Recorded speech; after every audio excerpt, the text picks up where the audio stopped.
My name is Tom Hyde. I'm here today at the TheraBand BioFreeze booth, and I want to demonstrate a little bit of treatment using an instrument on the fingers, hand, and wrist. So we'll make this very short and easy, and then I'd like to finish that with a little bit of an easy way to tape a wrist to aid in extension of that wrist. So we'll start and just assume that the patient has, in this case, something called a trigger finger. So when I look at this, and this usually affects the fourth or maybe the third finger, but I'm going to use the fourth finger, the ring finger, because this is one that is more affected typically than some of the others. So when we begin with an instrument, we're going to take a little emollient, and we'll put that emollient in the palm of the hand, and then I'll move that up to the entire, both the dorsal side and the palmar side of the finger, and then spread that throughout, at least through the palm of the hand, and I may go on up to the medial epicondyle in this case if I have to. But we're going to start here, and we're going to follow that kinetic chain up. So for an example, if they have that trigger finger where it comes in and they cannot extend that again, I'm going to try to work both on the flexor side, as I said, and then on the extensor side on the opposite side. It doesn't matter whether I start distally or I start proximally. But in this case, I'm just going to begin proximally. So I'll use an instrument, and I'm just going to go over part of that tendon as it goes through the carpal tunnel and come on up to the actual finger itself. But along the way, I'm going to search in here with the instrument for any grittiness or any abnormal sensation or feeling that I may find underneath that instrument. When I get out to the actual finger, I'm going to go directly over the flexor tendon, and then I'll go with the pulley system here, and I'll do this in multiple directions with the instrument, and you see the rate at which I'm going back and forth, and I'll use it in different directions as I stated there just a moment ago. The nice thing about the instrument is I can also use the opposite side if I wish very quickly, and then I'll come over the next portion of that flexor tendon, and then the next pulley system, and I'll go all the way out to the end of the finger. And I'd like to do this for about 20 to 30 seconds. I'll let it rest. I'll have them squeeze again to see whether or not that little bit has made any change in that flexor catching. If that doesn't do it, I'm going to go back and repeat that again up to 3 times. But generally, within that period of time, you can make a tremendous difference. It may take you several treatments to actually get that trigger finger to stop. And I would say if you go more than 4 or 5 times doing this, it may not work. But so far, I've been pretty good at getting these trigger fingers to abate within 2 or 3 treatments, sometimes a little bit longer. And actually treating my own, it took me 3 times over about 8 months. I treated it, it went away, came back again. I treated it, went away, came back again. By the 3rd time, that's about 8 or 9 years ago, and I haven't had it since. Now, if you have one that's really difficult, as I said, we can come on through the palm of the hand, up through the carpal tunnel, and continue on up towards the medial epicondyle. So that's in a case where I want to do the entire kinetic chain from one end to the other, and at least stop there. Now, I'll also use a little resistance. So I'll have him bend the tip of the finger like that, and then resist, if you can see that. And we'll repeat some of the same things we did with the finger against resistance.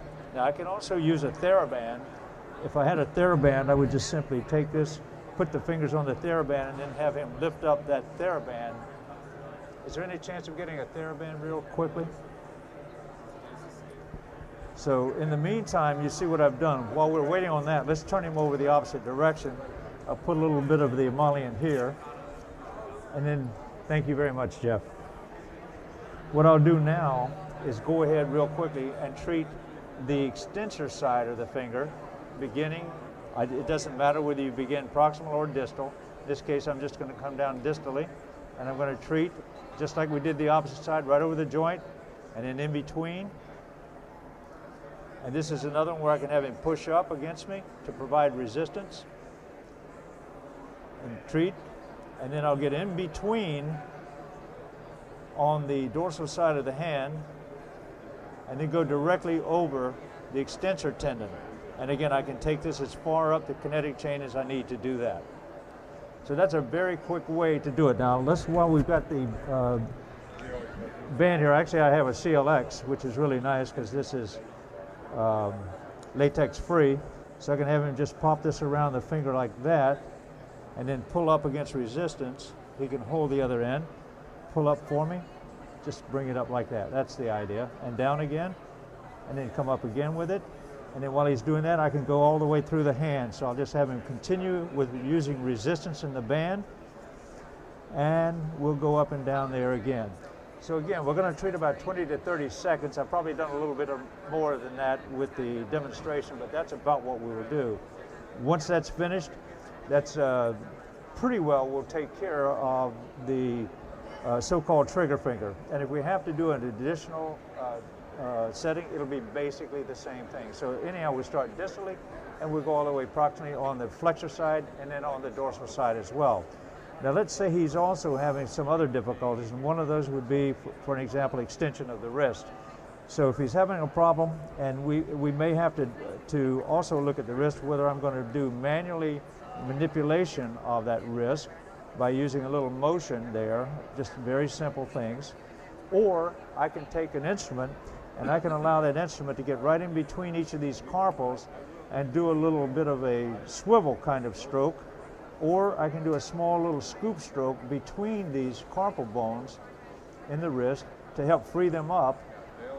And it's a really nice way to get the wrist to mobilize by using the instrument along with your manual manipulation. So we can go into multiple areas of that wrist in between. Now once that's done, if I want to then tape that and aid him in extension, so if he's having a problem, can't get it back into extension, I want to aid him with that, I can then come in with a piece of tape, and I'm going to borrow a little thing from Tim Brown and do a little SPRT taping. So in that case, I find that it kind of gives an added benefit to the direction we're going to go. And actually I need to clean that emollient off of his wrist. I don't have a paper towel or something like that right now. If I can get one while I'm preparing the tape. What's right behind me? Oh, great. So I'm going to have him just clean his wrist real quickly. And what you see I've done here is I've taken a piece of Performance Health tape, and then I've created a tab. And this again is the work by Tim Brown, so I want to give him credit for that out of California. I've then peeled this off, and then I'm going to have him come up into extension like that. I'll lay this portion down over his wrist, and I'm going to put that tab somewhere down here close to the joint line. Take the other end off, and we're just going to lay this off with no tension whatsoever. Once I get it laid down on there like that, I'll try to make sure that's going to stick. And this tape typically does, is particularly if we make sure that it's clean and dry. Then I'm going to take a separate piece of tape and cut off the distal end of that. And then we're going to come in here and we're going to lay this down right on the piece that we just laid down. And what this does, it gives a mechanical advantage in the direction that I want this wrist to go. So I'm going to have him just bring it up as far as he can in extension. I want to make sure that this piece that I've just placed down here is completely adhered to the bottom layer. Then I'm going to grab that tab. If you can see here, I've grabbed the tab now. Then I'll use the paper still on the tape. I'm going to now pull it, put a pull on it, lay down that portion there over it, and then come up here and lay down the rest without any tension on it, just like that. Once I get that down this way, then I can ask him to just let his wrist drop down. How does that feel to you?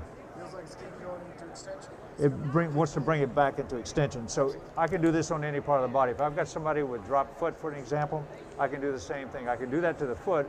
So we'll tape that foot in the dorsiflex position. Once we do that, then we'll put the tab on it, pull it up, and then that keeps the foot from dragging and catching, and it'll pull it back in that same direction. Now, once I have this down, the other thing I can do is I can still treat him if he's got a wrist issue directly over that tape. So it does nothing to harm the tape whatsoever, but you can continue to treat the same as we've done before. So if I had a problem with the wrist, again, I can do all of the same things I've done with the tape on him as I did with the tape off. So that gives you a couple of ideas about treating a wrist injury real quickly. and a trigger finger on the wrist. There are a number of other issues that affect the hand or wrist, for an example, but the treatment is going to be very similar. We're going to treat again for 20 to 30 seconds, give them a chance to move the involved part, and then treat it again for up to 3 times 20 to 30 seconds. After we do that, then we'll go ahead and we'll tape it if we're going to, or we'll do some other kind of intervention. There are tons of things that we can use. I did just simply the CLX with a little bit of motion, and I think that works very well. I could do the same thing with the wrist. So if I wanted to do flexion extension of the wrist, we can have him do the same thing with the wrist. And then for the rehab after that for it, we could do a continuation of the use of the CLX. Thank you very much.